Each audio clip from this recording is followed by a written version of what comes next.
Bonjour à toi, cher spectateur. Ella A de Milena Aboyan. C'est un film dont j'ai un petit peu entendu parler durant un festival courant de l'année dernière d'ailleurs, dans le cinéma où je travaille. J'ai été intrigué par le film sans plus, mais je dois avouer que bizarrement je trouvais qu'il se détachait un petit peu des autres sorties qui sont quand même assez conséquentes cette semaine. Donc j'avais quand même envie de voir ce que ça pouvait donner comme long métrage. Le résumé pour faire simple, Ella est une jeune femme qui semble plutôt heureuse, quoique tourmentée entre son futur mariage et les cours qu'elle suit pour trouver un travail et passer son bac. Mais lorsque la réflexion de sa virginité devient omniprésente à l'arrivée du mariage, elle se pose trop de questions. Si on devait s'arrêter juste à ces thématiques, le film n'est pas forcément très surprenant.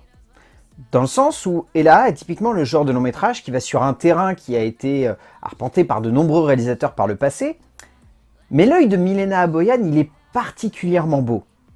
Ça faisait longtemps que j'avais pas eu autant la sensation de voir un personnage féminin qui n'est pas filmé comme étant une potentielle victime du contexte dans lequel elle se trouve, contexte social, contexte culturel, contexte de caste aussi, puisque là on est dans le côté très traditionnaliste des Kurdes, ce qui donne lieu à un moment de cinéma où on pourrait rapidement avoir l'impression que c'est un personnage qui a un immense poids sur les épaules.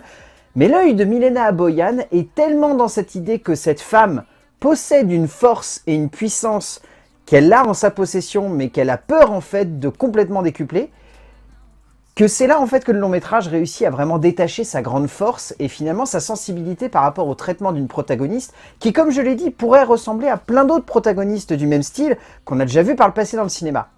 Mais avec cet œil de cinéaste, si particulier, si unique, si singulier, je trouve que il y a quelque chose d'unique qui se dégage de ce moment de cinéma. C'est pas un film qui est révolutionnaire, c'est un film qui est un poil long, je trouve, pour ce qu'il a à nous raconter, mais la sensibilité du regard de réalisatrice et la justesse avec laquelle tout est équilibré en termes de point de vue, en termes d'émotion, en termes de sensibilité, que ce soit celle du spectateur ou des personnages, je trouve que cet équilibre, il permet au long métrage de gagner en puissance au fur et à mesure qu'on avance. Certaines thématiques, certaines logiques de composition et de réflexion autour d'un personnage, certains gestes d'auteur orientés d'une certaine manière pour nous faire réfléchir sur leurs conditions, mais également sur le contexte dans lequel ils se trouvent, sont parfois usités, mais semblent intéressants et passionnants sur le papier. Milena Aboyan n'invente rien avec ce long métrage, ne cherche pas plus que cela à nous offrir une réflexion ou trop poussée ou trop dense autour de son héroïne, mais réussit à le faire avec le plus de sensibilité et de justesse possible, le tout dans un moment de cinéma qui peut sonner comme classique, mais qui est tellement juste que l'on ne peut que saluer le geste. En termes d'écriture, le scénario est écrit par Milena Aboyan et Constantin Hatz. La base donc de la dramaturgie, comme je l'évoquais, elle peut sembler comme très classique, dans le sens où on n'est pas sur un film qui cherche à révolutionner le questionnement d'une héroïne dans un système de caste où elle se sent enfermée et où elle cherche justement à s'émanciper de ça. Ce qui est intéressant en fait, c'est le point de départ de ce traitement. C'est-à-dire de ne pas le traiter avec une fatalité radicale, comme par exemple, j'en sais rien, le fait de mettre notre protagoniste enceinte et de la laisser devoir se débrouiller avec ça.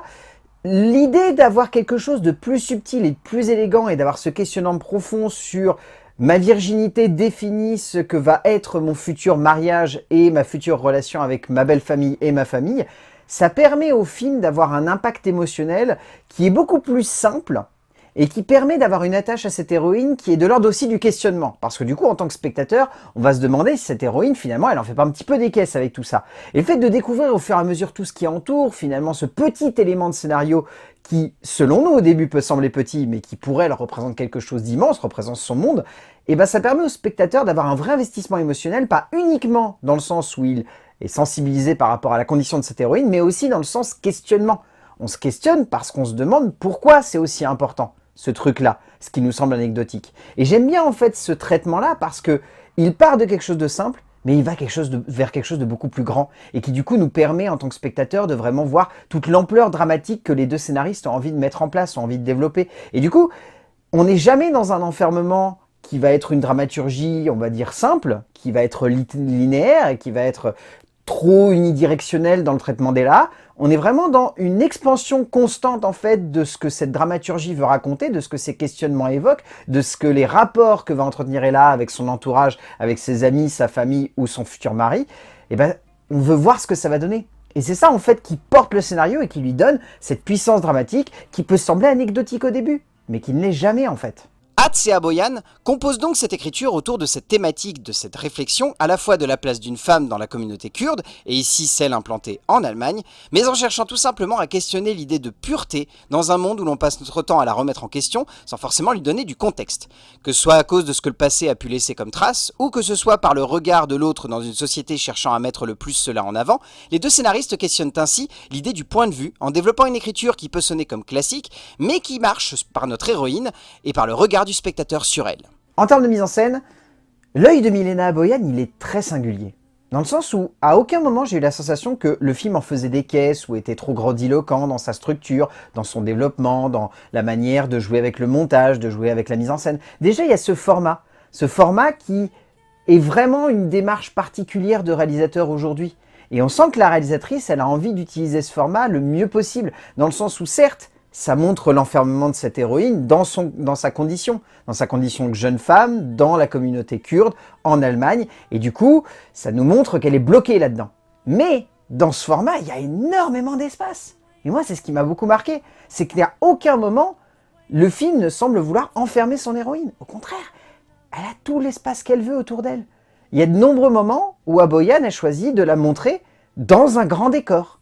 Et certes, ce format a tendance à, par automatisme, nous obliger à réfléchir sur le fait qu'elle est enfermée, mais vache, il y a une profondeur de champ immense, il y a des moments où elle est littéralement toute petite en bas du cadre, il y a un espace génial autour, où on se dit qu'elle a toute la liberté imaginable pour pouvoir se développer, s'émanciper, aller de l'avant, être libre.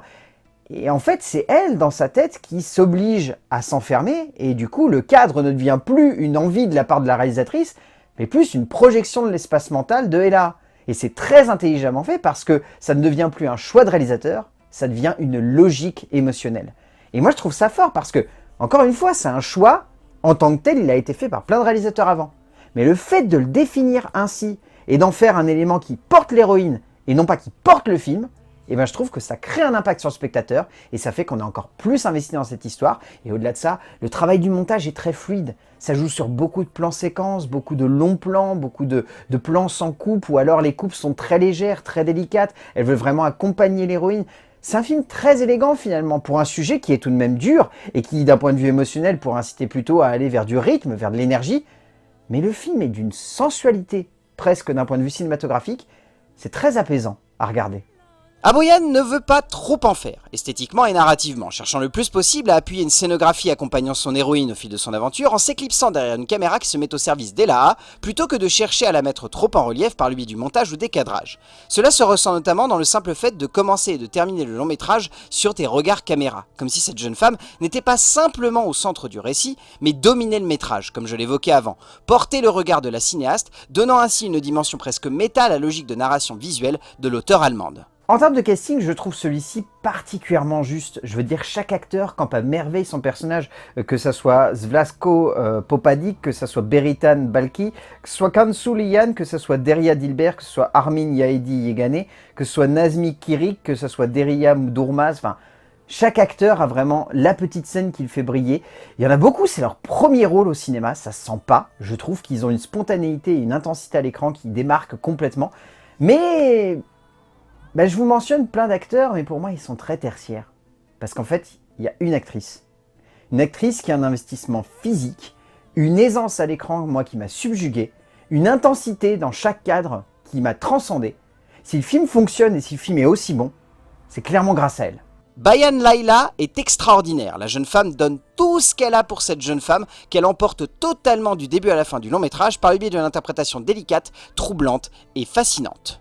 Au bout du compte, Ella, c'est un film qui m'a beaucoup surpris. Parce que sous ces airs de film qui peut sembler anecdotique ou classique, quant à l'évocation d'un tel sujet et à la forme avec laquelle il est construit, c'est un film qui va beaucoup plus loin que ça. C'est un film qui est très intense émotionnellement. C'est un film qui se rapproche le plus possible de son héroïne pour à la fois la questionner, mais en même temps la comprendre. C'est un film qui, par l'œil de sa réalisatrice, parvient à aller beaucoup plus loin que sa surface qui peut rappeler d'autres longs métrages du même genre. C'est un film qui nous demande un vrai investissement, nous demande un vrai questionnement émotionnel, affectif et humain. Mais c'est un film qui marche, qui est certes un poil long pour ce qu'il est, mais qui marche extrêmement bien et qui est beau. Visuellement, il est magnifique. Donc clairement, Ella de Milena Aboyan, si vous avez l'occasion de le voir en salle, allez-y. C'est un moment très suave, en même temps très dur, mais c'est un moment qui fait un bien fou lorsqu'on s'y investit. À plus!